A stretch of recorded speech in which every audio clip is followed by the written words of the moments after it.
தந்தை மகன் தூயாவின் பெயராலே ஆமீன். மார்க் எழுதிய நற்செய்தி வாசகம் அதிகாரம் 5 இறைவசனங்கள் 21 முதல் 43 முடிய. இயேசு படகேறி கடலை கடந்து மீண்டும் மறுகரையை அடைந்ததும் பெருந்திரளான மக்கள் அவரிடம் வந்து கூடினர். அவர் கடற்கரையில் இருந்தார். தொழுகை கூட தலைவர்களுள் ஒருவரான யாயிர் என்பவர் வந்து அவரை கண்டு அவரது காலில் விழுந்து, என் மகள் சாகும் தருவாயில் இருக்கிறாள். நீர் வந்து அவள் மீது உம் கைகளை வையும். அப்போது அவள் நலம் பெற்று பிழைத்துக் கொள்வாள் என்று அவரை வருந்தி வேண்டினார். இயேசுவும் அவருடன் சென்றார். பெருந்திரளான மக்கள் அவரை நெருக்கிக் கொண்டே பின்தொடர்ந்தனர். அப்போது 12 ஆண்டுகளாய் இரத்தப்போக்கினால் வருந்திய பெண் ஒருவர் அங்கு இருந்தார். அவர் மருத்துவர் பலரிடம் தமக்கு உள்ளதெல்லாம் செலவழித்தும் ஒரு பயனும் அடையாமல் மிகவும் துன்பப்பட்டவர். அவர் நிலைமை வர வர மிகவும் கேடுற்றது.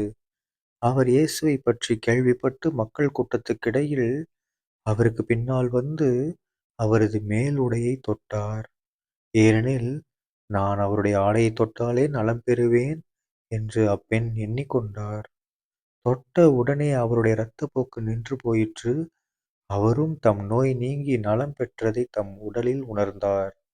உடனே இயேசு தம்மிடமிருந்து வல்லமை வெளியேறியதை தம்முள் உணர்ந்து மக்கள் கூட்டத்தை திரும்பி பார்த்து, என் மேலுடையை தொட்டவர் யார் என்று கேட்டார். அதற்கு அவருடைய சீடர்கள் அவரிடம், இம்மக்கள் கூட்டம் உம்மை சூழ்ந்து நெருக்குவதைக் கண்டும் என்னை தொட்டவர் யார் என்கிறீரே என்றார்கள்.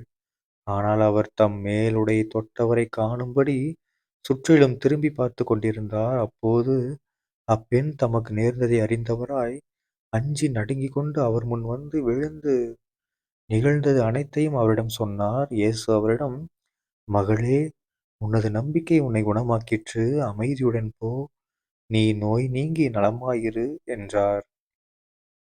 அவர் தொடர்ந்து பேசிக் கொண்டிருந்த போது தொழுகை கூட தலைவருடைய வீட்டிலிருந்து ஆள்கள் வந்து அவரிடம், உம்முடைய மகள் இறந்துவிட்டாள்.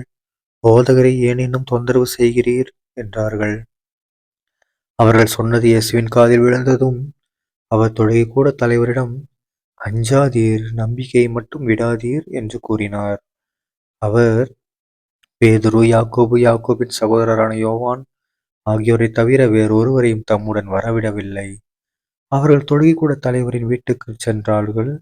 அங்கே அமளியையும் மக்கள் அழுது ஓலமிட்டு புலம்புவதையும் இயேசு கண்டார். அவர் உள்ளே சென்று, ஏன் இந்த அமளி, ஏன் இந்த அழுகை? சிறுமி இறக்கவில்லை, உறங்குகிறாள் என்றார். அவர்கள் அவரை பார்த்து நகைத்தார்கள். ஆனால் அவர் அனைவரையும் வெளியேற்றிய பின் சிறுமியின் தந்தையையும் தாயையும் தம்முடன் இருந்தவர்களையும் கூட்டிக் கொண்டு அச்சிறுமி இருந்த இடத்திற்கு சென்றார். சிறுமியின் கையை பிடித்து அவளிடம், தலித்தா கூம் என்றார். அதற்கு, சிறுமி, உனக்கு சொல்கிறேன், எழுந்திடு என்பது பொருள். உடனே அச்சிறுமி எழுந்து நடந்தாள். அவள் 12 வயது ஆனவள்.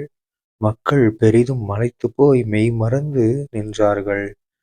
இதை யாருக்கும் தெரிவிக்கக் கூடாது என்று அவர் அவர்களுக்கு கண்டிப்பாய் கட்டளையிட்டார். அவளுக்கு உணவு கொடுக்கவும் சொன்னார். ஆண்டவரின் அருள்வாக்கு. கிறிஸ்துவே உமக்கு புகழ். அன்பார்ந்த சகோதரர்களே, இன்று பொதுக்காலம் 4ஆம் வாரம் பிப்ரவரி 3ஆம் தேதி 2026ஆம் வருடம் செவ்வாய்க்கிழமை. இன்றைய நற்செய்தியில பாருங்க, நம்ம இயேசு கிறிஸ்து ஆண்டவர் என்ன பண்றாரு?